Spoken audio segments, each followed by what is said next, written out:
అందరికీ నమస్కారం. మీ హరిబాబు, గుంటూరు మిర్చి మార్కెట్ యార్డ్. ఈరోజు ముందుగా డేట్ చూసుకుంటే ఆగస్టు 12, 2026.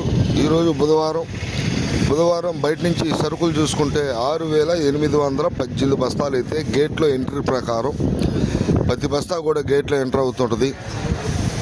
ఆ గేట్లో బోర్డు పెడతారు. ఆ బోర్డు ప్రకారం 6,818 బస్తాలు అయితే మార్కెట్ యార్డ్కి రావడం జరిగింది. శాంపిల్స్ కూడా పెద్దగా హడావుడిగా ఏం పెట్టినట్టే కనపడతలేదు. మీరు చూడొచ్చు, కొన్ని కొట్లు అయితే ఖాళీగానే ఉంది. మామూలుగా శాంపిల్స్ ఎక్కువ ఉంటే హడావుడిగా ఉంటుంది. కాసేపట్లో మనకి మెయిన్ రిపోర్ట్లో అర్థం అవుద్ది మార్కెట్ పొజిషన్ ఏంటి, మార్కెట్ సేల్స్ ఎలాగుంది, మార్కెట్ పద్ధతులు ఏంటి, పరిస్థితులు ఏ విధంగా ఉన్నాయి అనేది నెక్స్ట్ వీడియోలో ఖచ్చితంగా మార్కెట్ ధరలు అనేది తెలుసుకుందాం. కాబట్టి అందరూ కూడా సబ్స్క్రైబ్ చేసుకుంటే నోటిఫికేషన్ వస్తుంది. ఎప్పుడైనా సరే రెండో వీడియో లాస్ట్ దాకా చూడండి, మీకు మార్కెట్ ధరలు అనేది పూర్తిగా అర్థమవుతుంది. లైక్ చేయటం మర్చిపోవద్దండి. నెక్స్ట్ వీడియోలో